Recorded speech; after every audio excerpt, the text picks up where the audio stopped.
নমস্কার বন্ধুরা, আমি অমিত চক্রবর্তী আজ উপস্থিত হয়েছি আপনাদের সামনে বিশুদ্ধ পূজা পদ্ধতি চ্যানেলে। আপনাদের প্রত্যেককে স্বাগত। পূজা পাঠের বিষয় সম্পর্কে জানতে বা জানাতে আমাদের এই চ্যানেলটি সাবস্ক্রাইব করে রাখবেন এবং পাশের বেল আইকনটি প্রেস করতে ভুল করবেন না। অবশ্যই সঙ্গে একটি লাইক দেবেন। বন্ধুরা, এই দুর্গা পূজা মরশুমে আমি একাধিক কন্টেন্ট তুলে ধরার চেষ্টা করেছি আমার নতুন পূজারী বন্ধুদের জন্য। এই কার্তিক পূজাতেও কিন্তু কন্টেন্ট আমি দিয়েছি, চেষ্টা রেখেছি।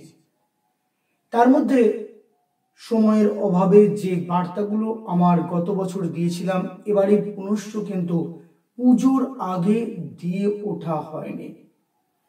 তার নজির স্বরূপ আজও কিছু চিত্র আমি দেখলাম রাস্তায় আস্তে আস্তে। যদিও আমি বার্তা দিলেই যে সেটা কার্যকর হবে এমনটা কিন্তু নয়, কারণ দীর্ঘদিনের কিছু রেওয়াজ, সেই রেওয়াজকে বন্ধ করা খুব মুশকিল। তারপরেও কিন্তু আমি বলবো, আমরা যদি প্রত্যেকে সচেষ্ট হয়ে থাকি, সে রেওয়াজ যদি নোংরা হয়ে থাকে, যদি সেটা প্রমাণ করে দিতে পারি, তাহলে কিন্তু অবশ্যই সে রেওয়াজ বন্ধ করা সম্ভব। তো বন্ধুরা, আজকে যে বিষয় নিয়ে আলোচনা করব, আমরা পূজা করি কেন? পূজা পূর্ণের নিমিত্তে না পূজা পাপ করার নিমিত্তে? আজকের মুখ্য আলোচনা হলো, যে কর্ম করে পাপ সঞ্চয় হয়, আমরা অর্থ ব্যয় করে সেই পাপ সঞ্চয় কেন করব? আপনারা অনেকেই বুঝতে পেরেছেন আমি কি বলতে চাইছি। সদ্য চলে যাওয়া কার্তিক পূজা নিয়ে কিন্তু বিশেষ তথ্য তুলে ধরবো আজ। যে তথ্য আপনাদের প্রত্যেকের, শুধুমাত্র ব্রাহ্মণ সমাজ নয়, সনাতনী সমাজের প্রত্যেকে কিন্তু চোখে আঙুল দেওয়ার মতো এক ঘটনা। এই ঘটনা কিন্তু বিরলতম নয়, এই ঘটনা কিন্তু দিনের পর দিন ধরে হয়ে আসছে। এবং যদি আমরা আজ প্রোটেস্ট না করি, যদি এটার যেটা হওয়া উচিত সেটা যদি না করি, তাহলে কিন্তু আগামী দিন এটা আরো রূপে বেড়ে যেতে বাধ্য থাকবে। যদি আজকের ক্যাপশন এটাই হয়ে থাকে, পূজায় পাপ না পুণ্য সঞ্চয়।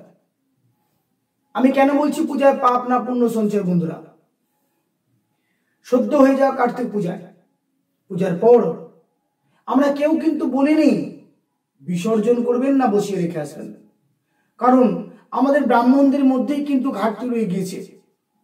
আমাদের ব্রাহ্মণদের মধ্যেই কিন্তু প্রশ্ন রয়ে গেছে, এরপরে কি করা উচিত। যদিও কিন্তু বিগত বছরে যখন আমি এই বিষয় নিয়ে আলোচনা করেছিলাম, তখন কোনো এক বন্ধু কমেন্টস করে আমাকে জানিয়েছিলেন যে আপনার বাড়িতে তো পুজো হয়েছে, আপনি কি করেছেন? আমি দিলসে বলছি, হার্ডলি বুকে টাচ করে বলছি যে না, আমি অর্ডার দিয়েছিলাম। অবশ্যই অর্ডার শুধু নয়, আমি ভিডিও পর্যন্ত করতে বলেছিলাম যে সেটা যেন জলে দেওয়া হয়, প্রমাণ আমাকে দেবে। বিসর্জন অত্যন্ত আবশ্যক। তো বন্ধুরা, আমি এবার আলোচনায় আসি। কেন আমি বলছি যে পূজায় পাপ না পুণ্য সঞ্চয়? আমরা যে কার্তিক পূজা করে চলে এলাম, মোচকাটি বাঁধলাম, আমাদের পাওনা করে মিটে গেল, চলে এলাম। তারপর দিন যখন ওই রাস্তা দিয়ে আসছি, দেখছি সারি সারি সারি সারি বসে রয়েছে কার্তিকের দল। এর ঘরের ছেলে, ওর ঘরের ভাইপো, ওর ঘরের নাতি, ইত্যাদি ইত্যাদি। এরা নাকি নাতি, এরা নাকি ছেলে, এরা নাকি ভাইপো, এদেরকে জলে দেওয়া যায় না। তা ব্রাহ্মণগণ, আপনাদের কাছে প্রশ্ন রাখছি, এটা কি করা উচিত? আমার চ্যানেলের ফলোয়ার কিন্তু প্রচুর পণ্ডিত কুলো রয়েছেন, বেশ কিছু ব্যক্তি বিশেষণ বর্গ আমার সঙ্গে যুক্ত রয়েছেন। আমি অনুরোধ করব সকলকে, হাত জোর করে অনুরোধ করব যে বন্ধুরা, আমরা যদি মিলিত প্রয়াস নেই এর সত্যতা কি, আদৌ কি করা উচিত সেটা আগে আমরা জানবো, এবং সেই নিয়ে কিন্তু আমরা তাদেরকে নির্দেশটা সেইভাবেই দেব। তাহলে কিন্তু দিনে দিনে যে বেড়ে যাওয়া এই অনাচার দিনে দিনে কিন্তু কমার চেষ্টা করবে। বলতে দ্বিধাবোধ নেই, আমি কোনো একজন মহারাজের কাছে গিয়েছিলাম, ওনার সামনেই কিন্তু রাখা ছিল।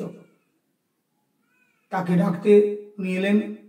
উনি জিজ্ঞাসা যখন করলাম যে মহারাজ এইরকম যে পড়ে রয়েছে আপনার মত কি, এক্ষেত্রে কি এভাবে রাখা উচিত, উনি খুব সুন্দরভাবে বললেন না এখানে রাখা উচিত নয়, পুকুরের পাড়ে গিয়ে বসিয়ে দিয়ে আসবে। মহারাজ পুকুরের পাড়ে কেন দেবে, বিসর্জন না, এটা মনোপলি ব্যাপার তো তাই এটা বিসর্জন না করে পুকুরের পাড়ে রেখে দিলে, পুকুরের পাড়ে রেখে দিলে তো আর বাচ্চারা হাত দেবে না, ছিঁড়ে ছেড়ে দেবে না, ইত্যাদি হবে না। তাই আপনার মত এটাই। তো বন্ধুরা এখান থেকে দেখুন কোন একজন মহারাজ এই ধরনের কিন্তু উত্তর দিচ্ছেন, তাহলে তার মুখ থেকে যদি এই ধরনের উত্তর থেকে থাকে, আম জনতা বা যাদের বাড়ির পূজা তারা তাহলে কি করবে? তারা তো দ্বিধাবোধের মধ্যে পড়ে যায় না। আমরা ব্রাহ্মণরাই ঠিক নেই, যার ফল স্বরূপ কিন্তু এই ধরনের অনাচার দিনকে দিন বেড়ে যাচ্ছে, আগামী দিন এটা আরো বাড়বে। যদি আমরা মুখ খুলে সত্যটা না বলতে পারি তাহলে কিন্তু এর জন্য আগামী দিন প্রশ্নের উত্তর আমাদেরকেই দিতে হবে। তাই বলবো এখন থেকে যদি আমরা বলতে পারি যে না এটা কখনোই বসিয়ে রাখার জিনিস নয়, কার্তিক তোমার ঘরের পুত্র নয়, কার্তিক তোমার নাতি হতে পারে না, কার্তিক তোমার ভাইপো কখনোই হতে পারে না। কার্তিকের যদি জন্মসূত্রটা একবার আমরা ঘেটে দেখি বন্ধুরা, কার্তিককে স্বয়ং শ্রীকৃষ্ণ কিন্তু গর্ভজাত সন্তান। কার্তিক কি কোনো গর্ভজাত সন্তান? কার্তিক কিভাবে এসেছিল? কার্তিকের ব্যুৎপত্তি জন্মের কাহিনী কি যদি আমরা একটুখানি দেখবার চেষ্টা করে থাকি তাহলে দেখব স্বয়ং শ্রীকৃষ্ণ কিন্তু গর্ভজাত সন্তান, পরম পূজ্যপাদ, পরম পূজনীয়। কিন্তু শ্রী শ্রী কার্তিকেও কিন্তু গর্ভজাত সন্তান নয়, তিনি যোগের ফল। দুই আমাদের প্রধান আরাধ্য দেবতার যোগের ফল, শ্রী মা এবং স্বয়ং শিব। মা দুর্গা এবং শিবের দুজনের যোগের ফল কার্তিকের জন্ম বৃত্তান্ত যা, যেমন ইনিও কোনো গর্ভজাত সন্তান নয়, ঠিক তেমনই কিন্তু গণপতিও কিন্তু কোন রূপ গর্ভজাত সন্তান নয়। এনারা দুজনেই কিন্তু যোগের ফল, মহাযোগে মহান কারণে এনাদের কিন্তু সৃষ্টি। তাই যে যোগের ফল সে যদি আমার ঘরে সন্তান হয়ে যায় তাহলে তো আমি যোগী। একবার কি নিজেদেরকে আমরা প্রশ্ন করতে পারি না, কার্তিক যদি আমার সন্তান হয়ে থাকে তাহলে তো আমি যোগী, কারণ আমি স্বয়ং শিব, আমার সন্তান কার্তিক। বন্ধুরা এই যে ভাবনা, আমাদেরকে এই ভাবনা থেকে বেরিয়ে আসতে হবে। আমরা যদি নিজেরা ভাবতে পারি তাহলে ভাবাতে পারবো, আর যদি এই ভাবনাটা আমাদের নিজেদের মধ্যে না থেকে থাকে তাহলে কিন্তু আমরা কখনোই তাদেরকে ভাবাতে পারবো না।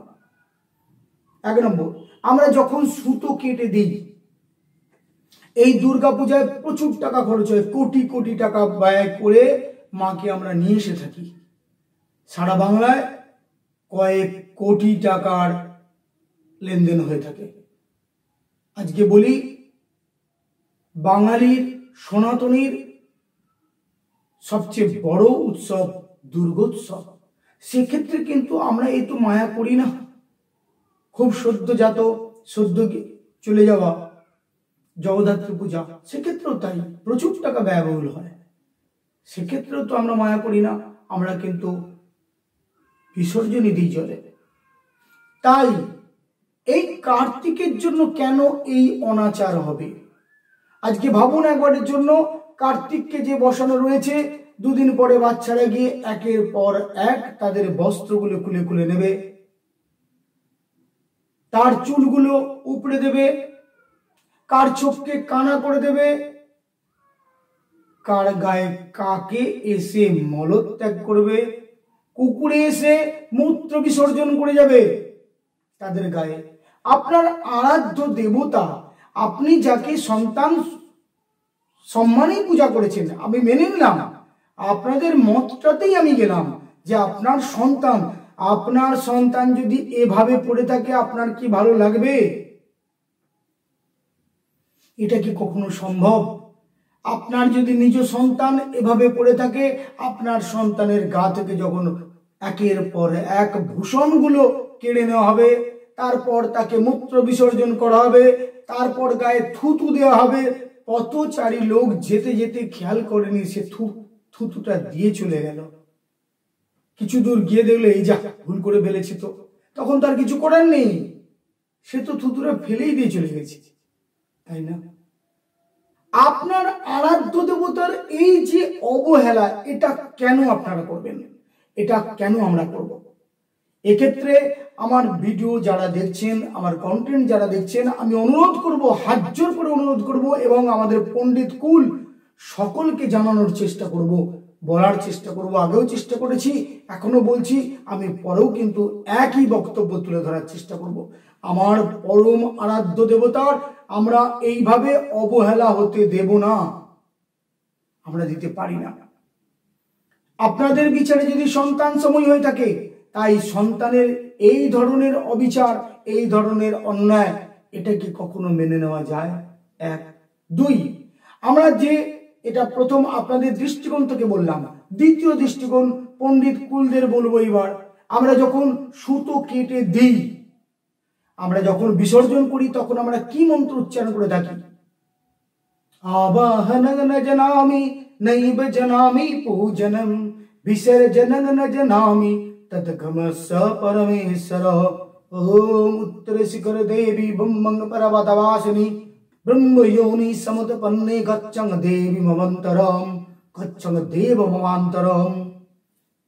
আমরা তো এ বাক্য তো সর্ব পূজাতেই সমাদৃত।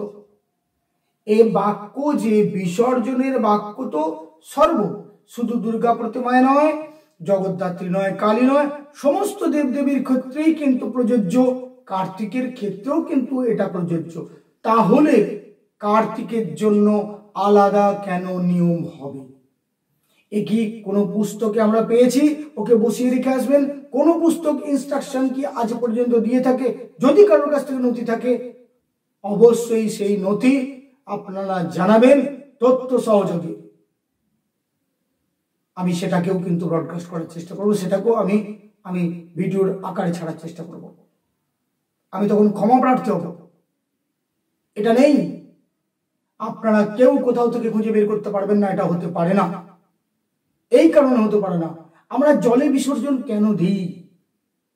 জলকে স্বয়ং বিষ্ণু, আমরা স্বয়ং বিষ্ণুর কাছে আমাদের আরাধ্য দেবতাগণকে দিয়ে দিই, হে বিষ্ণুদেব, আপনি আপনার মধ্যে আমাদের দেব দেবীগণকে বিলীন করে দিন, তারা যেন জলেতে বিলীন হয়ে যায়।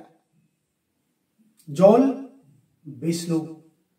তাই বন্ধুরা, আমি বলছি, আমার প্রত্যেক ব্রাহ্মণগণ, পুরোহিতগণ, নব্য পুরোহিতগণ, তারাও জানাবার চেষ্টা করবেন, এবং আমার যে পণ্ডিত কুল এই কন্টেন্ট দেখে থাকেন বা যদি তারা ফলো করে থাকেন, তারা প্রত্যেকে যদি আমরা সকলে সরব হয়ে থাকি, তাহলে কিন্তু আগামী দিন এই আমাদের আরাধ্য দেবতার এই ধরনের অনাচার থেকে আমরা ধীরে ধীরে ধীরে ধীরে বেরিয়ে আসতে পারবো। তো বন্ধুরা, আশা রাখছি আমি আমার তথ্য তুলে ধরার চেষ্টা করেছি। গত বছরেও কিন্তু দেখেছিলাম গঙ্গার পাড়ে, সেটা আমি শর্ট কন্টেন্টে আমি তুলে ধরেছিলাম, আর এবছর আমি পূর্ণাঙ্গ রূপে তুলে ধরলাম কন্টেন্টের আকারে আমি অনুরোধ জানাচ্ছি প্রত্যেকের কাছে, আপনারা সকলে, আমরা সকলে মিলে যেন এই নীতির বিপক্ষে নয় সপক্ষে এসে যেন আমরা কথা বলতে পারি। তাহলে আগামী দিন আমাদের যজমানেরা নিশ্চিত বুঝবেন, আমাদের যারা পূজা পাঠ করছেন, এই ব্রত করছেন, এই ব্রত যারা করছেন তারা কিন্তু বোঝার আপ্রাণ চেষ্টা করবেন। তাহলে কিন্তু অবশ্যই কালী, দুর্গা, সরস্বতী ইত্যাদির মতো এই কার্তিকেরও বিসর্জন হবে জলেতে। আমাকে প্রশ্ন করেছিলেন কোন একজন, দাদা ভাই আমি কি বরণ করব? পাড়া থেকে নাকি বলছে কার্তিককে কেন বরণ করবি, তোর ছেলেকে কেউ কি বরণ করে? আবার প্রশ্ন এসেছে, দাদা আমি কি কার্তিককে প্রণাম করব? হে বাবা, তুই ছেলেকে প্রণাম করছিস? যাদের বাহ্যিক জ্ঞানটুকু নেই তাদেরকে বোঝানো খুব মুশকিল। তবে কিন্তু যদি আমরা সঠিক জায়গা থেকে তাদেরকে প্রমাণ দিতে পারি বা বোঝাতে পারি, তাহলে কিন্তু আমার মনে হয় এটা অসম্ভবের কিছু নয়, এটা সম্ভব হতেই পারে। বন্ধুরা, আমি আমার যে তথ্য তুলে ধরলাম, যদি কোথাও কিছু ভুল ত্রুটি থেকে থাকে আপনারা নিশ্চিত কমেন্ট বক্সে জানাবেন। আপনারা ভালো থাকবেন, সুস্থ থাকবেন, দেখতে থাকবেন বিশুদ্ধ পূজা পদ্ধতি। নমস্কার। পূজা পাঠের এই সব তথ্য পাওয়ার জন্য সাবস্ক্রাইবটা করে নেবেন, পাশের বেল আইকনটা প্রেস করবেন, লাইক দিতে অবশ্যই ভুলবেন না। সঙ্গে থাকুন, ভালো থাকুন, দেখতে থাকুন বিশুদ্ধ পূজা পদ্ধতি। নমস্কার।